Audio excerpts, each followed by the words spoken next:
setelah melihat ini kondisi Nggak, mau saya itu bagaimana Kecamatan Patok ini bunga ini sebagai salah satu tujuan wisata di luar Ngelanggeran.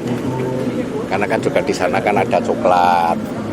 Nah, tapi bagaimana mengembangkan kawasan Patok ini dengan bunga ini? Ya, mana bunga yang bisa dilihat, mana bunga yang bisa dipotong untuk bagi mereka, gitu loh. Nah, terserah nanti bagaimana. Nah, bagaimana di sini kita desain, kita landscape, jadi untuk tidak diinjak-injak. Dan mungkin di tempat lain juga ada yang bisa dikembangkan. Karena satu bonggol setelah berbunga ini kan bisa 3. Jadi kan berarti nanti tahun depan kan bisa ditanam 4. Satu bonggol yang telu kenaan kan gitu. Maksudnya ini bisa menjadi pusat bunga di Jogja itu ya? Loh ya, tapi Amaryllis kan tidak hanya ini kan, macam-macam. Kalau bisa lebih bervariasi kan gitu. Ya, setelah melihat ini kondisi Nggak, mau saya itu bagaimana Kecamatan Patok ini bunga ini sebagai salah satu tujuan wisata di luar Ngelanggeran. Karena kan juga di sana kan ada coklat. Nah, tapi bagaimana mengembangkan kawasan Patok ini dengan bunga ini? Ya, mana bunga yang bisa dilihat, mana bunga yang bisa dipotong untuk bagi mereka, gitu loh. Nah, terserah nanti bagaimana.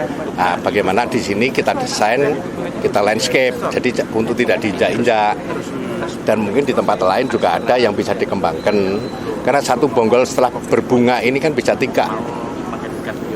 Jadi kan berarti nanti tahun depan kan bisa ditanam 4. Satu bonggol yang telu kenaan kan gitu. Maksudnya ini bisa menjadi pusat bunga di Jogja itu ya? Loh ya, tapi Amaryllis kan tidak hanya ini kan, macam-macam.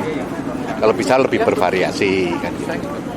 Ya, setelah melihat ini kondisi Nggak, mau saya itu bagaimana Kecamatan Patok ini bunga ini sebagai salah satu tujuan wisata di luar Ngelanggeran. Karena kan juga di sana kan ada coklat. Nah, tapi bagaimana mengembangkan kawasan Patok ini dengan bunga ini? Ya, mana bunga yang bisa dilihat, mana bunga yang bisa dipotong untuk bagi mereka, gitu loh. Nah, terserah nanti bagaimana. Nah, bagaimana di sini kita desain, kita landscape, jadi untuk tidak diinjak-injak. Dan mungkin di tempat lain juga ada yang bisa dikembangkan. Karena satu bonggol setelah berbunga ini kan bisa 3. Jadi kan berarti nanti tahun depan kan bisa ditanam 4. Satu bonggol yang telu kenaan kan gitu. Maksudnya ini bisa menjadi pusat bunga di Jogja itu ya? Loh ya, tapi